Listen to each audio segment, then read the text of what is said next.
आपण पाहतोय की टाईप 1चे क्वेश्चन्स, ठीक आहे. ऍप्टिट्यूड मध्ये टाईप 1चे क्वेश्चन्स कसे असतात. हा टाईप 1चे क्वेश्चन हे तुमचे बेसिक्स आहेत, ठीक आहे. एकदमच एवढं घाबरून जायची तुम्हाला काही गरज नाही आहे, अशी मी आहे सोबत, ठीक आहे. लक्ष द्या, एकदम इझिली सॉल्व्ह होते. आता तुम्हाला समजेल की आपलं जे अकॅडमीचं नाव आहे त्याचं नाव सक्सेस मॅग्नेट का आहे. कारण सक्सेसला आपण अट्रॅक्ट करतोय स्वतःकडे. कसा पहा, ठीक आहे. आता इथे पहा, Deepak is brother of Ravi, Rekha is sister of Atul, Ravi is son of Rekha. How is Deepak related to Rekha. तुम्ही म्हणणार आता ही काय आहे, ठीक आहे, हे काय आहे, ठीक आहे. क्वेश्चन बरोबर आहे तुमचा, दीपक इज ब्रदर ऑफ रवी. आता तुम्ही जर एवढं पाहिला, विचार करू लागला तुम्ही, आता एक दीपक आहे, त्याचा ब्रदर एक रवी आहे, मग रवी तर त्याचा ब्रदर झाला, सिस्टर आहे. किती डोक्याला डोकेदुखी आहे ना. त्यापेक्षा सोपं ट्रिक वापरा ना, मी जी आता सांगितली आहे. मी काय सांगितली आहे तुम्हाला आता trick. Deepak is brother of Ravi. Brother सिबलिंग्सला कसं इंडिकेट करतो, आणि दीपक काय मेल आहे, रवी काय मेल आहे. मग या दोघांना आपल्याला इंडिकेट करायचं. कसं इंडिकेट करणार, दोन्ही मेल्सला आपण असं करू शकतो, ठीक आहे. दोन बॉक्सेस आपण घेतला, ठीक आहे. सिबलिंग्स आहे, सिबलिंग्सला आपण कसा इंडिकेट करतो, डॅशने इंडिकेट करतो, ठीक आहे. दीपक हा कुणाचा ब्रदर आहे, रवीचा ब्रदर आहे, okay. Rekha is sister of Atul, Rekha अतुलची सिस्टर आहे. मग आपण असं म्हणू शकतो, रेखा काय आहे, अतुलची सिस्टर आहे. आता हे रवी झाला तुमचा. आता आपल्याला काय रेखा, आपण काय करू, कन्फ्युजन होऊ नये म्हणून आर ए म्हणू रवीला, ठीक आहे. कारण आर नावाचे दोन आहेत, कन्फ्युज होऊ शकतो आपण. हा रवी आहे, हा दीपक आहे. मग नंतर येत आहे रेखा ही सिस्टर ऑफ अतुल. आता तुम्ही सांगा, रेखाच्या यांच्यासोबत काय रिलेशन सांगितलंय, दोघांसोबत नाही, ठीक आहे, नाही सांगितलंय. मग काय करा, या दोघांना वेगळं बनवा, कसंही बनवा पण वेगळं बनवा या दोघांना. आता मी असं म्हणलो की रेखा काय आहे, रेखा, रेखा कोण आहे, गर्ल आहे. Rekha is sister of Atul, रेखा काय सिस्टर. सिस्टरला आपण कसं इंडिकेट करतो, सिबलिंग्सला डॅशने. कोणासोबत, अतुल सोबत. अतुल काय आहे, मेल आहे. Rekha is sister of Atul. Ravi is son of Rekha, Ravi रेखाचं कोण आहे, सन. कोण आहे, सन. आता हे काय झालं, हे आपलं फॅमिली रिलेशन झालं, असं आपण दाखवू शकतो त्याला. ही जी ॲरो आहे ही काय दाखवते, की वरपासून खाली येतोय आपण, म्हणजे काय, इनहेरिटन्स. किंवा आपण याला असं म्हणू शकतो, आपली फॅमिली. रेखा पॅरेंट आहे, रवी काय आहे, चाइल्ड आहे. म्हणजे रेखापासून रवी असं आपण म्हणू शकतो, पॅरेंट चाइल्ड रिलेशन आपण म्हणू शकतो याचं, ठीक आहे. तर तुम्ही पाहिला, रवी इज सन ऑफ रेखा. रवी काय, रेखाचं सन आहे. म्हणजे रेखा कोण झाली, रवीची आई झाली, बरोबर आहे, आई झाली. मग आपण त्यांना असं इंडिकेट केलं. आता पहा, क्वेश्चन वाचा, how is Deepak related to Rekha. आता सांगा, जो हा दीपक आहे, ठीक आहे, आता हा दीपक रेखासोबत कसा रिलेट करतो, सांगा पाहू. याच्या दोघांमधला रिलेशन काय, आता या दोघांमधला गेस करा. आता हे दोघे भाऊ आहेत, आणि जर रेखा रवीची आई आहे, तर काय झालं, दीपक कसा रिलेट करतो रेखासोबत, दीपक पण रेखाचा मुलगाच झाला ना, सन झाला ऑफकोर्स. पहा ना, हा पण सन आहे, म्हणजे हा याचा भाऊ आहे, सिबलिंग आहे, म्हणजे हा पण काय होणार, सन होणार ऑफकोर्स. म्हणजे याचा करेक्ट आन्सर तुमचा काय येतो, याचा आन्सर येतो तुमचा सन. समजला काय केलंय मी, किती सोपं आहे. फक्त तुम्हाला ही डायग्राम लक्षात ठेवायची.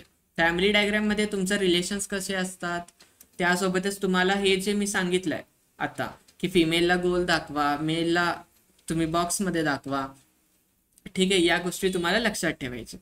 सोपं आहे की नाही, ठीक आहे, म्हणलं की नाही. आता तुम्ही स्वतः सॉल्व्ह करू शकता असे क्वेश्चन्स. पाहूया अजून एखादं एक्झाम्पल. अजून ए इज बी सिस्टर. तर आपण पूर्ण वाचायचं नाही, पहिला आपण सुरुवात पासून. आता यांनी काय म्हणलेत, ए is B sister, A B ची सिस्टर आहे. पण आपल्याला हे सांगितलेत का, बी मुलगा आहे की मुलगी आहे, नाही सांगितलेत. काय म्हणलेत, ए ही बी ची सिस्टर आहे, बी चं सिस्टर आहे. बी मेल आहे फिमेल आहे आपल्याला माहिती नाहीये. मग आता या क्वेश्चनला आपण कसं सॉल्व्ह करू शकतो ते आपण पाहूया. ठीक आहे. आपण आपल्याला सध्या एवढं माहिती आहे, जो ए आहे ही बी ची सिस्टर आहे. मी हवे तर एकच कलर वापरतो, नाही तर तुम्हाला कन्फ्युजन होईल ना परत. ठीक आहे. ए ही बी ची सिस्टर आहे. ए ही काय आहे, बी ची सिस्टर आहे. म्हणजे एचा आपल्याला जेंडर माहिती आहे. सी इज बीज मदर. पुढे वाचा. सी इज बीज मदर. सी काय आहे, बी ची मदर आहे. म्हणजे बी ची मदर कोण आहे वरती, सी आहे. मदर म्हणजे तुम्ही याला कसं इंडिकेट करता, सर्कलने इंडिकेट करता. बरोबर. D is C's father. पुढे वाचा. D is C's father. आता तुम्हाला डी हा काय म्हणजे सीचं फादर आहे. मग आता सीचं फादर डी, याला वरती घ्या अजून या इनहेरिटन्सला. इथं काय येणार तुमचा डी. डी आहे सीचा फादर. फादर मीन्स तुम्ही याला मेल इंडिकेट दाखवा. ठीक आहे. E is D's mother. ओ पहा, इथे पहा. E is D's mother. D ची मदर कोण आहे, ई आहे. म्हणजे इनहेरिटन्स. आपल्या इथे जरा जागा कमी पडते, मी इथं करतोय.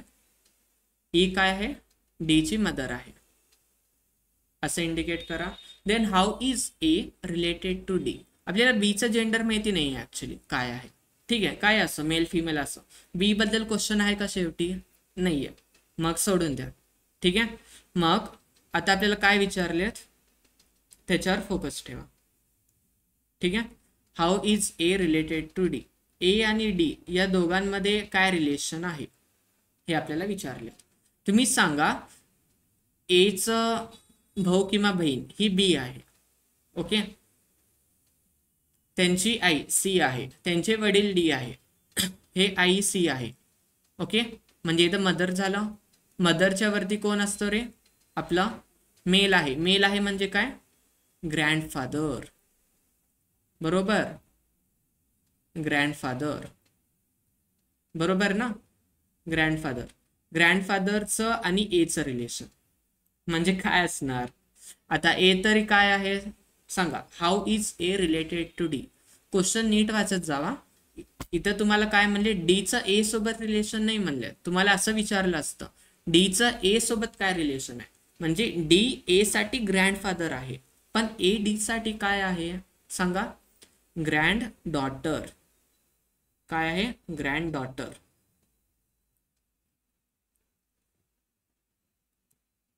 डॉटर हे समजतंय, ग्रँड डॉटर म्हणतो आपण. ठीक आहे. रिलेशन मध्ये जर सिंगल इनहेरिटन्स असेल तर आपण त्याला काय म्हणतो, डॉटर म्हणतो. म्हणजे एकच लेवलचं इनहेरिटन्स असेल तर आपण डॉटर म्हणतो. ठीक आहे. असं असेल तर कंडिशन. जर फादर असेल, चाइल्ड असेल, गर्ल चाइल्ड असेल तर आपण डॉटर म्हणतो. जर फादरचा चाइल्डचा गर्ल चाइल्ड असेल तर आपण काय म्हणतो, ग्रँड डॉटर म्हणतो. बरोबर. हे असंच रिलेशन आहे.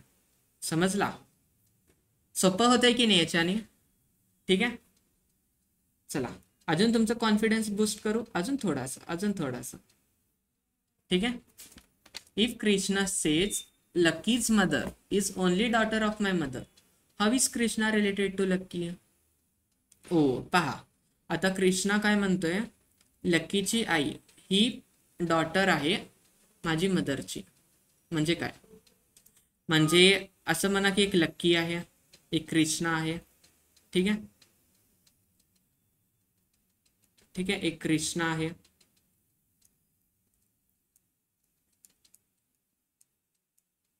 Krishna says Lucky's mother is only daughter of my mother. लक्कीची आई, आता लक्की एक आहे हे एक तुम्हाला कळालं. लक्कीची आई, लक्कीज मदर. ठीक आहे. आपण इथं म्हणू लक्कीज मदर. लक्कीची आई is only daughter of my mother. Lucky हा काय आहे तुमचा, मेल आहे. ठीक आहे. लक्कीची आई is only daughter of my mother. ही डॉटर आहे कुणाची, कृष्णाच्या आईची. ठीक आहे. ऑफ माय मदर म्हणजे काय, ही कुणाची हे डॉटर आहे, कृष्णाची मदरची डॉटर आहे लक्कीची. सांगा आता. बरोबर झाला डायग्राम. एकदा नीट पहा. लक्की मदर हे असं वाचायचं नीट, लक्कीच मदर, लक्कीची आई ड्रॉ केला. इट्स ओनली डॉटर, एकच डॉटर आहे ऑफ माय मदर, कृष्णाची मदरची डॉटर. ठीक आहे. How is Krishna related to Lucky, Krishna आणि लक्की हे दोघे काय रिलेशन करतात, आता आपल्याला ते विचारलं. ठीक आहे. या दोघांमधला रिलेशन काय आहे सांगा पाहू, या दोघांमधला रिलेशन काय असेल सांगा. इथं कृष्णाची आई आहे, इथं कृष्णाची आई आहे, म्हणजे कृष्णा कुठे असणार आहे, ऑफकोर्स सांगा, कृष्णा इथे असणार, बरोबर आहे. कृष्णाची आई म्हणजे कृष्णा इथे. ओके, कृष्णाची आई म्हणजे कृष्णा इथे. ओके. त्यानंतर लक्कीची मदर आणि कृष्णा. मग आता इथं आपल्याला हा रिलेशन सांगितलेत का की लक्कीची मदर आणि जो कृष्णा आहे हे दोघे वाईफ किंवा हजबंड वाईफ आहेत असं सांगितलेत, आपल्या स्पाउस साईड म्हणून सांगितलेत, नाही सांगितलेत, नाही सांगितलेत. म्हणजे काय आपल्याला माहिती आहे. ठीक आहे, एक मदर, ठीक आहे, मदर कडनं काय असतो चाइल्ड्स, आणि मी तुम्हाला आधीच सांगितलंय की वरती असतो जर तुमचे पॅरेंट असेल वर. ठीक आहे, पॅरेंट्स असतील, जर त्यांचे 2 चाइल्ड्स असतील, एक आहे मदर आहे आणि ठीक आहे एक मदर म्हणू शकता, म्हणजे या केसमध्ये म्हणतोय मी मदर म्हणू शकता, आणि एक म्हणू शकता इथे काय आहे आपल्याला माहिती नाही, कारण इथे त्यांनी स्पाउस म्हणून इंडिकेट नाही केलेत, म्हणून हा दोघे स्पाउस म्हणून येतील का, नाही येणार. हे दोघे का नाही येणार, कारण रिलेशन त्यांचं सांगितलेलं नाहीये, म्हणून आपण त्याला स्पाउस म्हणून कन्सिडर नाही करणार. म्हणजे हे दोघे आपले काय म्हणू शकता, आपण सिबलिंग्स म्हणू शकता, बरोबर. स्पाउस नाही म्हणजे काय, सिबलिंग्स, कारण त्यांचे 2 हे आहेत चाइल्ड्स आहेत, एक तर कृष्णा स्वतः आहे आणि एक तर लक्कीची आई आहे. ठीक आहे. जर आता हे सांगा, जर त्यांची लक्कीची जी आई आहे म्हणजे लक्की आणि कृष्णाचं मग काय रिलेशन होईल, या दोघांचं काय रिलेशन होईल, या दोघांचं लक्की आणि कृष्णा. ठीक आहे, लक्कीचं आईसोबत जर मदरचं रिलेशन आहे, पण या दोघांमध्ये काय आहे, सिबलिंग्स आहेत. सिबलिंग्स असतील तर मी तुम्हाला काय म्हणलं, अंकल किंवा अंट असतो, मग अंकल किंवा अंट. पण तुम्ही एक सांगा मला की जो कृष्णा इथे आहे तो अंट येईल की अंकल येईल, तुम्ही म्हणणार अंकल आहे. कोणत्या साईडचा अंकल आहे तेही मेन्शन करायचा इथे. ठीक आहे, कोणत्या साईडचा, मॅटर्नल साईडचा म्हणणार तुम्ही, मॅटर्नल साईड म्हणणार, मॅटर्नल साईड म्हणणार तुम्ही, विचार करा, मॅटर्नल येणार की पॅटर्नल येणार. आणि वरून जो हा कृष्णा आहे हा तुम्ही अंकल म्हणून त्याला कन्सिडर करताय, तो करेक्ट आहे का अंकल म्हणून, हे मला सांगा. नाही सांगू शकत, कारण का जो कृष्णा आहे तो एक मुलीचा पण असू शकतो किंवा मुलाचा असू शकतो.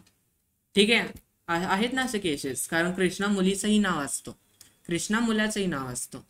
आता तुम्ही असं नाही म्हणू शकत की हे जे इथं कृष्णा आहे तो मुलगी आहे, हे जे कृष्ण आहे तो इथं मुलगा आहे, असं नाही म्हणू शकत. मग आपण म्हणू शकतो असं की कॅन नॉट बी डिसाइडेड, किंवा जर क्वेश्चनमध्ये तुम्हाला ऑप्शन्समध्ये गिवन असेल की हा अंकलच आहे, असं अंकल म्हणून गिवन असेल किंवा असं आंट म्हणून गिवन असेल, दोघांपैकी जर दोघे पण गिवन असतील आणि कॅन नॉट बी डिटरमाइंड असं पण गिवन असेल, ठीक आहे, तर या केसमध्ये तुमचा आन्सर येतो कॅन नॉट बी डिटरमाइंड. ठीक आहे. जर तुम्हाला स्पेसिफिक सांगितलंय अंकल किंवा अंट, एकच सांगितलं कोणते तरी, सपोज एकच ऑप्शन आहे अंकल म्हणून, मग तुम्ही अंकलला टिक करा. ठीक आहे, ओके. तुम्ही म्हणू शकता याला मॅटर्नल म्हणता की तुम्ही पॅटर्नल म्हणता, पहा याला तुम्ही काय म्हणणार आहे, ऑफकोर्स काय म्हणणार, पॅटर्नल, बरोबर. ठीक आहे, समजला. म्हणजे तुम्ही असं म्हणू शकता हे आयदर पॅटर्नल अंट आहे, ठीक आहे, पॅटर्नल अंट आहे, किंवा तुम्ही काय म्हणू शकता पॅटर्नल अंकल आहे. ठीक आहे, हे 2 केसेस तुमचे बनू शकतात इथे. समजला, कॉम्प्लिकेटेड नाही आहे, इझी आहे खूपच. ठीक आहे, इझी आहे. ठीक आहे,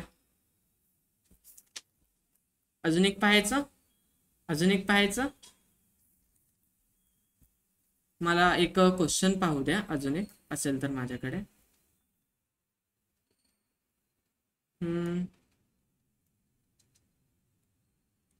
ठीक आहे, इथे एक क्वेश्चन. इथे तुमचा आन्सर काय येतो? अंटर फादर तुम्ही म्हणू शकता असं. ठीक आहे, याचा आन्सर काय होता तुमचा? याचा आन्सर पॅटर्नल अंट असं तुम्ही म्हणताय. ठीक आहे, फादरच्या साईडचं म्हणू शकता. ओके, ठीक आहे. आता इथे पहा, in a family of 3 generations there are 8 members. 3 जनरेशनची फॅमिली आहे, 8 मेंबर्स आहेत. त्यामध्ये कोणकोणते मेंबर्स आहेत? 8. PQRSTUVW. ठीक आहे, बघा घाबरून जायचं नाही क्वेश्चन्स पाहून. ठीक आहे, क्वेश्चन्स पाहून कधीच घाबरायचं नाही.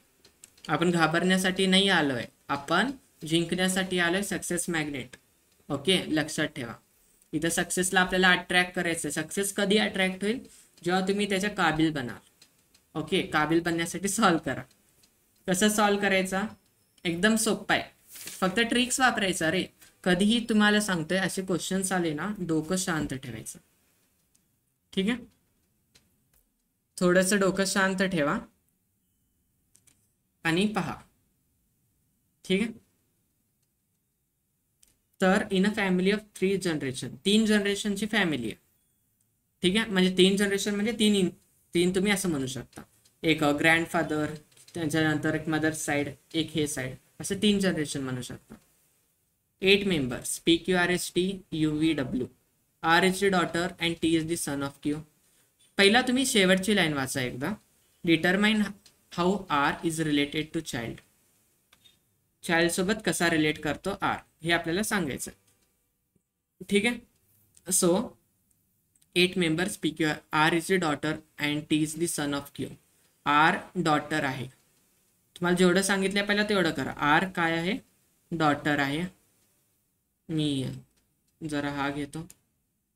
R ही तुमची daughter, R daughter and T is the son of Q. R daughter आणि सन म्हणजे काय? हे दोघे सिबलिंग्स आहेत, बरोबर. डॉटर सन कोणाचे? क्यूचे. मग तुम्ही असं म्हणू शकता, इथं क्यू आहे वर.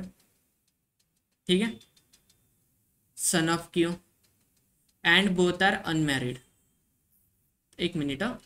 R is the daughter and T is the son of Q आणि दोघे अनमॅरिड आहेत. दोघे अनमॅरिड आहेत म्हणून आपण काय दाखवलं? इथं सिबलिंगचा रिलेशन दाखवलं. 4 members of families are females. 4 member female, गरजेचं नाही आपल्याला काय. V is the sister of H. V ही H ची सिस्टर आहे. आता V आणि H इथं कुठे आहे? नाहीये. आपण इथं करू. V is the sister of H. V ही H ची सिस्टर आहे. जेवढं तुम्हाला बनेल तेवढं काढा. ठीक आहे, whose father is S. Whose father is S म्हणजे यांचं फादर कोण आहे? एस आहे. म्हणजे दोघांचा फादर झाला ना ऍक्च्युली. ठीक आहे, एस. त्यानंतर P is son in law of V. P हे काय? सन इन लॉ आहे बीचा. सन इन लॉ म्हणजे काय? तुम्हाला माहिती आहे ना, in law relations. Son in law म्हणजे काय? आता पॅटर्नल साईड सोडून आता तुम्ही मॅटर्नल साईडकडे पाहिला. ठीक आहे, तर ते काय असतो? सन इन लॉ असतो फादरसाठी. एखादं मुलगा असेल त्याला आपण काय म्हणतो? सन इन लॉ म्हणतो, म्हणजे अंकलचा मुलगा वगैरे, सन इन लॉ. ठीक आहे, P is son in law of B who belongs to 3rd generation. Q is brother in law of W. Q काय? डब्ल्यूचा ब्रदर इन लॉ आहे. क्यू डब्ल्यूचा ब्रदर इन लॉ. ठीक आहे, पुढे पहा. P belongs to 3rd generation. ठीक आहे, if A is child of T. A टीचा चाइल्ड आहे. मी ते काढत नाहीये. का काढत नाहीये तुम्हाला सांगतोय. ठीक आहे, ए टीचा चाइल्ड आहे. Determine how R is related to child. तुम्ही सांगा, एवढंस हा आहे, किती छोटस आहे. यांच्यामध्ये रिलेशन आहे फक्त.